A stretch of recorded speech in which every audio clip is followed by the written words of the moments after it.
Assalamu alaikum. I'm Dr. Ramal. I'm working here in Aesthetics Lounge and an aesthetic physician. आपके बाल आपका confidence होते हैं और जब बाल गिरते हैं तो सिर्फ स्ट्रैंड्स ही नहीं, कॉन्फिडेंस भी लूज़ हो जाता है। आज हम बात करेंगे most common topic and most hot topic that is here fall, जिससे बहुत दोनों मेल एंड फीमेल इफेक्ट हो रहे हैं equally. First things first, hair grow कैसे करता है? Science behind the hair growth. So hair grow करता है in the form of phases and cycles. आम आवाम को हमें लगता है कि तमाम बाल एक ही टाइम पे एक ही साथ आपके स्काल्प से ग्रो कर रहे हैं, लेकिन ऐसा नहीं है। हेयर के डिफरेंट फेजेस होते हैं, जैसे एनाजन फेज जो कि ग्रोइंग फेज होता है, इसमें बाल ग्रो करता है, लंबा होता है, मोटा होता है। देन आता है catagen phase, that is the resting phase, जिसमें बाल रेस्ट में होता है, रेस्टिंग फेज में होता है। Then is the telogen phase जो कि उसका शेडिंग फेज होता है। सो अगर हम बात करें कि एक ही टाइम पे आपके सर पे जो बाल हैं वो एक ही फेज में नहीं है, उसमें 90% बाल आपके एनाजन फेज में होते हैं जो कि ग्रोइंग फेज है, 8% बाल आपके टेलोजन फेज जो कि शेडिंग फेज है उसमें होते हैं, एंड 1 to 2% कैटाजन फेज जो कि रेस्टिंग फेज है। सो जब हम ट्रीटमेंट करते हैं, मेरे इसको बताने का मकसद ये है कि जब हम बालों की ट्रीटमेंट करते हैं या हेयर फॉल की करते हैं ट्रीटमेंट, तो हमारी मेन कोशिश होती है या मेन कंसर्न ये होता है कि बालों को मैक्सिमम हम एनाजन फेज में रखें, ताकि जो कि ग्रोइंग फेज है। इसी तरह जब मैंने कहा कि ये फेजेस हैं, तो दिन में 100 या 50 बालों का गिरना ये एक नॉर्मल बात है। अब हम बात करते हैं हेयर फॉल की लीडिंग कॉजेज़ के बारे में। So the main cause is genetics. जो लोग जेनेटिकली मोर प्रोन होते हैं हेयर फॉल का, उनको शिकायत ज़्यादा होती है, वो बाल्डनेस की तरफ भी ज़्यादा जाते हैं और गंजेपन की तरफ वो ज़्यादा जाते हैं।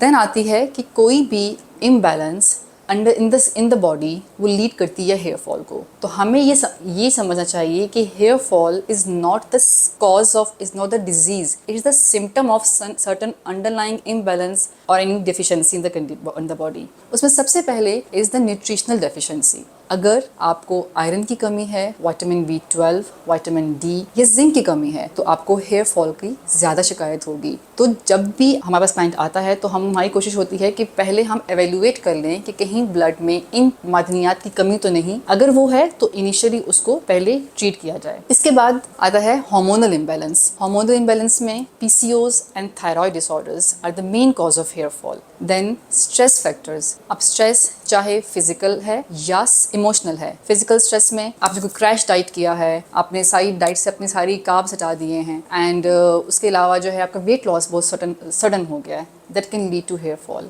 स्ट्रेस में कोई साइकोलॉजिकल इफेक्ट है, कोई बॉडी आपकी किसी डिजीज से गुजरी है, लाइक कोई इलनेस गुजरी है, डेंगू, टाइफॉइड, जिसके बाद with in a span of 3 months ये होता है कि बॉडी एक स्ट्रेस से गुजरी होती है, एंड देन उसकी वजह से आपका हेयर फॉल ज़्यादा शुरू हो जाता है। स्ट्रेस की वजह से बाल क्यों गिरते हैं? क्योंकि आप जो भी बॉडी पे इमोशनल, फिजिकल और एनी न्यूट्रिशनल डेफिशिएंसी होती है, तो आपका जो हेयर ग्रोथ का साइकिल है वो एनाजन फेज से जल्दी टेलोजन फेज में चला जाता है, एंड दैट्स वाई आपका हेयर फॉल ज़्यादा इंक्रीज हो जाता है। अब हम आएंगे एक और मोस्ट कॉमन कि आपकी स्काल्प की हेल्थ कितनी ज़रूरी है आपके हेयर फॉल के लिए। अमूमन हमारे पास पेशेंट्स आते हैं और हम जब हेयर फॉल की ट्रीटमेंट स्टार्ट करते हैं तो हम फर्दर वजूहात को देखते हैं एंड उसको ट्रीट करना शुरू करते हैं। स्काल्प की हेल्थ को हम इग्नोर कर जाते हैं, जबकि वो बहुत ज़्यादा इंपॉर्टेंट है। आपके बाल आपकी स्काल्प से ग्रो कर रहे हैं, आपकी सर की जिल्द से ग्रो करते हैं। अगर जिल्द की कंडीशन अच्छी नहीं है, उसमें कोई इशू है, तो ऑब्वियसली आपका हेयर ग्रोथ का साइकिल इफेक्ट होगा एंड आपका हेयर फॉल ज़्यादा होगा। तो कोई भी कंडीशन जो कि आपकी स्काल्प को अफेक्ट कर रही है, जैसा कि खुश्की, कोई सेबोरिक डर्मेटाइटिस, एक्जिमा, सोराइसिस की हम बात करते हैं, जो कि स्किन पे इरिटेशन, रेडनेस या फ्लेकिंग कॉज करती है, that will affect your hair fall as well. इसमें क्यों होता है? क्योंकि ब्लड फ्लो आपका स्काल्प पे ज़्यादा होना ज़रूरी है। हेयर फॉलिकल को ब्लड फ्लो ज़्यादा जाना ज़रूरी है ताकि उसमें न्यूट्रिएंट्स आपके पहुँचें।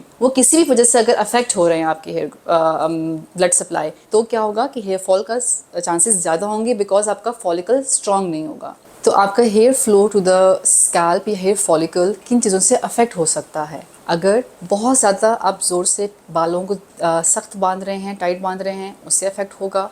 बहुत टाइट स्कार्फ पहनते हैं या टोपी का ज़्यादा इस्तेमाल करते हैं, इन सब वजूहात से ब्लड फ्लो अफेक्ट होता है एंड आपको हेयर फॉल की शिकायत ज़्यादा हो सकती है। अब क्या ऐसी चीज़ें हैं जो आप बिल्कुल भी इग्नोर नहीं कर सकते? सबसे पहले एक बैलेंस डाइट आपके लिए बहुत ज़रूरी है, जिसमें एक balance fresh vegetables, fresh fruits available होने चाहिए। देन आप कंसल्ट करें डॉक्टर को। अगर आपको लग रहा है किसी भी चीज़ की डेफिशिएंसी है, उसको आप रूल आउट करें। जो मैंने पहले बताया, iron, vitamin B12, vitamin D, zinc, ये लेवल नॉर्मल होने चाहिए आपकी बॉडी में। देन स्काल्प की हेल्थ को मेंटेन करना इज़ वेरी इंपॉर्टेंट। स्काल्प को क्लीन रखें, डैंड्रफ को ट्रीट करें, एंड जैसे मैंने कहा स्ट्रेस एक बहुत बड़ी वजह है आपके हेयर फॉल के लिए, तो destress yourself, try to do exercises जिसकी वजह से आपकी स्ट्रेस लेवल मेडिटेशन से स्ट्रेस लेवल कम होता है एंड देन आपके हेयर फॉल पे इफेक्ट हो सकता है। अब हम आते हैं एक जनरलाइज ट्रीटमेंट की तरफ कि हम कैसे आपको ट्रीट कर सकते हैं। सबसे पहले टॉपिकल मेडिसिन होती हैं, ओरल मेडिकेशन हम देते हैं जो कि हेयर फॉल के लिए आपको इफेक्ट हो सकती हैं। टॉपिकल में वी हैव सर्टेन स्प्रेज, इसमें डिफरेंट परसेंटेजेस ऑफ स्प्रेज आती हैं। मिनॉक्सिडिल स्प्रे होती है। देन टॉपिकल आप ओरल एंटीबायोटिक के लिए आप फिनेस्टेराइड हम यूज करते हैं। देन आप सर्टेन प्रोसीजर्स को अवेल कर सकते हैं। We start with the basic one. If you want to start, आप PRP विद माइक्रोनीडलिंग कंसिडर करें।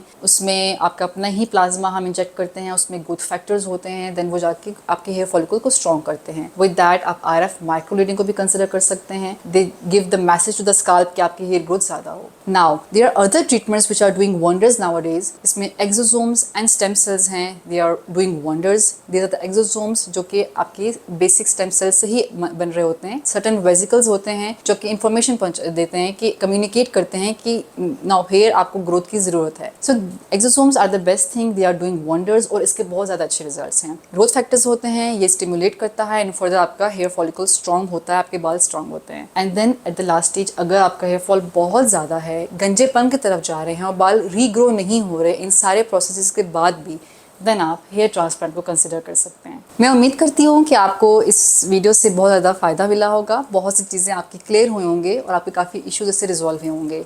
Do visit and do treat your hair fall.